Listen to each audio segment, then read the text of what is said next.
आज Doubtnut app download करें। Doubtnut पर अपने सभी गणित, रसायन विज्ञान, भौतिक विज्ञान और जीव विज्ञान के डाउट्स का करो सफाया। बस प्रश्न की फोटो खींचो, एक ही प्रश्न को क्रॉप करो और तुरंत वीडियो सोल्यूशन पाओ। अभी डाउनलोड करें। प्रश्न दिया हुआ है कि चित्र के नेटवर्क जाल की तुल्यधारिता प्राप्त कीजिए। 300 वोल्ट के संभरण या फिर सप्लाई के लिए प्रत्येक संधारित्र का आवेश एवं उसकी वोल्टता ज्ञात कीजिए। ठीक है दोस्तों, तो यहाँ पर हमको संभरण या सप्लाई कितना का दिया गया, 300 वोल्ट का दिया गया है और हमको क्या बोला गया है कि इस जाल की या फिर इस नेटवर्क का तुल्यधारिता प्राप्त कीजिए। ठीक है, तो तुल्यधारिता प्राप्त करने के लिए हमारे पास दो प्रकार के संयोजन होता है। एक संयोजन होता है श्रेणी क्रम और एक संयोजन क्या होता है हमारे पास, एक संयोजन होता है समांतर क्रम। ठीक है दोस्तों, तो दोनों संयोजन में हम तुल्यधारिता कैसे प्राप्त करते हैं वो आपको बता देते हैं। श्रेणी क्रम के लिए अगर दो से अधिक संधारित्र हो या फिर दो संधारित्र में भी इसको उपयोग में लाया जा सकता है, तो तुल्यधारिता का व्युत्क्रम जो होता है वो क्या होता है, सभी संधारित्र के धारिताओं के व्युत्क्रम के योग के बराबर होता है। ठीक है दोस्तों, जैसे मैं लिख रहा हूँ कुछ उस तरीके से। और कहाँ तक, जितने संधारित्र है उतने संधारित्रों की धारिताओं तक। जैसे n संधारित्र है तो n संधारित्र की धारिता nवा वाला Cn। ठीक, इस सभी के व्युत्क्रमों के योग के बराबर जो होगा वो होगा तुल्य धारिता का व्युत्क्रम। और समांतर क्रम में क्या होगा, तुल्य धारिता होगा वो सभी संधारित्र की धारिताओं के योग के बराबर होगा। और इसमें भी कहाँ तक दोस्तों, जहाँ तक का संधारित्र दिया है, अगर n संधारित्र दिया है तो nवा संधारित्र का धारिता आखिरी पे आएगा। ठीक है, सभी का योग होगा। अब हमको प्रश्न में दिया है तो हम नेटवर्क को देखें, चित्र को, तो चित्र के हिसाब से अगर यहाँ पर देखें तो एक संधारित्र दिया हुआ है, यहाँ पर देखें तो दो संधारित्र दोनों श्रेणी क्रम में लगे हैं। उसके पश्चात हम क्या करेंगे, पहले इन दोनों का तुल्य धारिता निकालेंगे दोस्तों। ठीक है, ये दोनों जो श्रेणी क्रम में जुड़े इनका तुल्य धारिता इसके साथ समांतर में आ जाएगा। फिर दोनों का जो तुल्य धारिता आएगा इन तीनों का, ठीक है, इन तीनों कहने का मतलब ये है कि इन दोनों को अगर मैं एक मानूंगा, ठीक, और इसको भी एक मानूंगा, तो इन दोनों का जो तुल्य धारिता आएगा जिसको एक मानूंगा उसके साथ ये श्रेणी क्रम पे लगा हुआ है। ठीक है, कैसे श्रेणी क्रम पे, क्योंकि एक यहाँ पर है एक यहाँ पर है, तो कुछ इस तरीके से श्रेणी क्रम में लगा हुआ है। ठीक है दोस्तों, इसको साफ कर देते हैं हम क्योंकि इसको अभी हल करने वाले हैं। तो पहले क्या है, ये दोनों है 200 पीएफ वाले, इनका कौन सा संयोजन होगा, इनका संयोजन होगा हमारे पास श्रेणी क्रम का। ठीक है, ये दोनों आपस में श्रेणी क्रम में लगे हुए हैं, तो C2 और C3 का श्रेणी क्रम संयोजन लिख देते हैं। C2 व C3 का संयोजन, श्रेणी क्रम संयोजन, तुल्यधारिता कितना आएगा हमारे पास, 1/CE बराबर 1/C2 का मान कितना दिया हुआ है 200 पीएफ, पीएफ में ही निकालते हैं हम। और C3 का मान कितना दिया है, वो भी 200 पीएफ दिया हुआ है। इसको हल करेंगे तो ये क्या आ जाएगा 2/200 या फिर 1/100 पीएफ। ठीक है, 1/CE का मान 1/100 पीएफ, तो CE का मान कितना आएगा हमारे पास 100 पीएफ। ठीक है दोस्तों, ये हमने निकाल लिया किसका किसका, C2 और C3 का।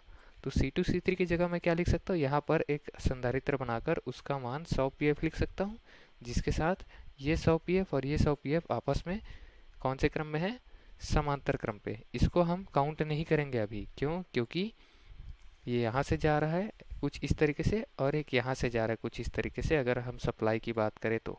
ठीक है, तो क्या करेंगे, हम इन दोनों को काउंट करेंगे और क्या लिख सकते हैं, दोनों श्रेणी क्रम पे है 100 पीएफ और 100 पीएफ, तो उसके बाद क्या लिख सकते हैं इसको, ये C1 है तो C1 का संयोजन लिखेंगे, C1 का CE के साथ संयोजन, कौन सा संयोजन है, इनके साथ संयोजन है समांतर क्रम पर। ठीक है, तो समांतर क्रम में क्या हो जाएगा, CE डैश निकाल देते। ठीक है, CE डैश क्या आ जाएगा हमारे पास, CE धन C1, क्योंकि समांतर क्रम संयोजन का हमने सूत्र लिखा हुआ है सभी धारिताओं का योग।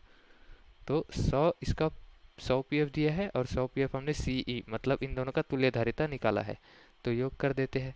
ठीक है, 100 धन 100 बराबर क्या आ जाएगा, बराबर आ जाएगा हमारे पास 200 पीएफ की धारिता। ठीक है, तो CE डैश का मान निकाल लिया।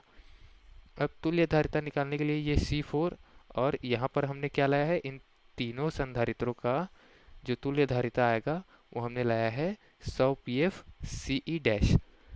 ये दोनों आपस में श्रेणी क्रम में है, तो C4 व Ce' का संयोजन, कौन सा संयोजन है? श्रेणी क्रम। और श्रेणी क्रम संयोजन में क्या होता है, हमने आपको बताया था कि जो तुल्य धारिता आता है उसको मैं डबल डैश मान लेता हूँ इसमें, क्योंकि हमने सिंगल डैश भी निकाल चुका है।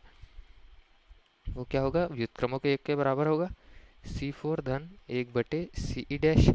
ठीक है, तो C4 का मान हमको क्या दिया हुआ है प्रश्न में, 100 पिको फैराड, तो 1/100 लिख देंगे। ठीक है, 1/100 धन Ce' का मान हमने क्या लाया है, 200 पिको फैराड, तो उसका मान रख देंगे 1/200। हल करेंगे दोस्तों तो ये क्या आएगा, 3/200 आएगा। ठीक है, तो 1/Ce" का मान आया 3/200। तो यहाँ से मैं क्या लिख सकता हूँ, Ce" का मान लिख सकता हूँ 200/3। ठीक है दोस्तों, तो 200/3 पिको फैराड जो है वो हमारा Ce" का यानी कि तुल्य धारिता का मान आया है। ये हमारा प्रश्न का एक उत्तर है, तुल्य धारिता प्राप्त कीजिए। ठीक है, तो यहाँ पर आंसर लिख देते हैं। आगे हमको क्या पूछा गया है, आगे पूछा गया है कि 300 वाट सप्लाई देने पर प्रत्येक संधारित्र पर आवेश और वोल्टता ज्ञात कीजिए। ठीक है, अब हम क्या जानते हैं, आवेश बराबर क्या होता है, आवेश बराबर होता है धारिता गुना विभव। हमने तुल्य धारिता निकाल लिया परिपथ का, तो पूरे परिपथ के लिए आवेश निकाल सकते हैं। हमको प्रश्न में क्या दिया हुआ है, 300 वोल्ट का सप्लाई दिया हुआ है, मतलब V का मान दिया हुआ है, तो कुल आवेश का मान क्या हो जाएगा, धारिता 200/3 गुना सप्लाई क्या है 300 वोल्ट का। ठीक है दोस्तों, तो यहाँ से Q का मान क्या आ जाएगा हमारे पास, 2 गुना 10⁴। ठीक है, लेकिन ये पिको फैराड में था। ठीक है दोस्तों, ये पिको फैराड में था, इसको फैराड में बदलेंगे तो क्या कर देंगे, 10⁻³ का गुना कर देंगे। तो नीचे मैं भी कर देता हूँ, 10⁻³ का गुना 10⁻³ धन 4 बराबर क्या होगा, 10⁻8 लिख सकते हैं इसको। तो मैं यहाँ पर लिख देता हूँ 10⁻8 कूलाम। ये हमारा कुल आवेश है, यानी कि परिपथ का कुल आवेश है। ठीक है दोस्तों, अब परिपथ में अगर हम देखें तो हम क्या जानते हैं, श्रेणी क्रम में आवेश समान बढ़ता है। अब इन तीनों का तुल्य धारिता जो है वो इसके साथ श्रेणी क्रम पे रहा है, मतलब ये C4 पर जो आवेश होगा वो क्या होगा, समान होगा। ठीक है, तो C4 पर आवेश कितना हो जाएगा, उसको हम Q4 लिखेंगे। ठीक है, तो Q4 बराबर Q बराबर 2 गुना 10⁻8 कूलाम।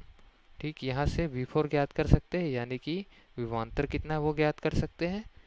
विभवांतर क्या हो जाएगा, विभवांतर हो जाएगा आवेश बटे धारिता। ठीक है, चौथे संधारित्र के लिए V4, तो आवेश क्या है 2 गुना 10⁻8 और उसकी धारिता क्या है, धारिता है 100 पिको फैराड, चित्र में आप देख सकते हैं। ठीक है, तो 100 गुना 10⁻12, 100 गुना 10⁻12 फैराड। ठीक है, तो यहाँ से विभवांतर निकल जाएगा, सिरों पर उत्पन्न हमने आवेश निकाल लिया है दोस्तों, ये हमारा आवेश है, उत्तर है एक। और विभवांतर क्या आ जाएगा हमारे पास, 200 वोल्ट। ठीक है दोस्तों, अब बाकी संधारित्र का भी निकालते हैं हम।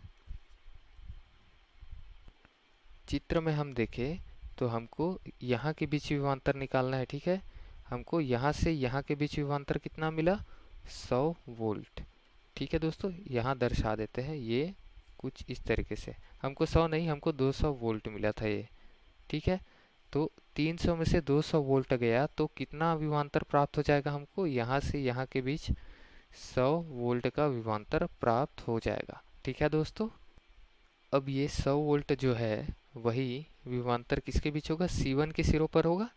तो C1 के सिरों पर विभवांतर पता है, C1 की धारिता का मान पता है, हम आवेश निकाल सकते हैं C1 के लिए। Q1 बराबर क्या हो जाएगा, C1 गुना V1। C1 का मान हमारे पास क्या है, 100 पिको फैराड, या फिर 100 गुना 10⁻12 फैराड। और विभवांतर क्या है हमारे पास, विभवांतर है 100 वोल्ट। तो इसको हल करेंगे दोस्तों, हल करने पर हमारे पास कितना आ जाएगा, 10⁻8 कूलाम। यही हमारा आवेश है Q1, मतलब संधारित्र 1 पर संचित। और विभवांतर तो हमको मालूम है, V1 कितना है, V1 है हमारे पास 100 वोल्ट। ठीक है दोस्तों, विभवांतर और आवेश हमने संधारित्र 1 के लिए और 4 के लिए ज्ञात कर लिए। अब बचे हैं 2 और 3, उसको भी देख लेते हैं।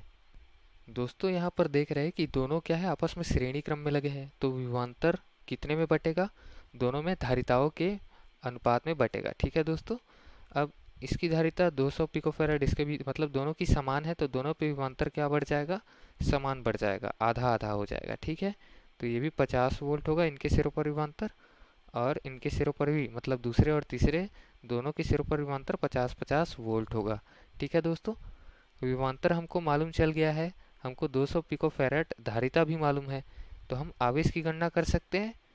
तो हम किसके लिए निकालेंगे, पहले दूसरे के लिए Q2, और यही तीसरे के बराबर भी होगा, क्योंकि धारिता और आवेश और विभवांतर तीनों बराबर हो जाएंगे। आवेश बराबर क्यों होगा, क्योंकि धारिता विभवांतर दोनों बराबर हो जाएंगे, और धारिता और विभवांतर पर ही तो निर्भर करते हैं आवेश। ठीक है दोस्तों, धारिता क्या है, 200 पिकोफैराड, यानी कि 200 गुना 10 की घात ऋण 12 फैराड, विभवांतर 50 वोल्ट। इसको हल करेंगे दोस्तों, तो मान क्या आ जाएगा, मान आएगा इसका 10 की घात ऋण 8 कूलाम, और यही Q3 का भी मान है। ठीक है, यहाँ लिख देते हैं Q3 बराबर, ये हमारा Q2 और Q3 के आवेश का उत्तर है। और विभवांतर तो हमने ऊपर ही ज्ञात कर लिया था, दोनों में समान अनुपातों में बटेगा, V2 बराबर V3 बराबर 100/2 बराबर 50 वोल्ट। ठीक है, तो दिए गए प्रश्न में हमने सभी संधारित्रों के आवेश और विभवांतर ज्ञात कर लिए हैं दोस्तों। धन्यवाद। कक्षा 6 से 12वीं से लेकर नीट, IIT, JEE वो एडवांस के लेवल तक 1 करोड़ से ज्यादा छात्रों का भरोसा। आज ही डाउनलोड करें डाउटनेट ऐप या व्हाट्सएप करें अपने सारे डाउट्स 8400 400 400 पर।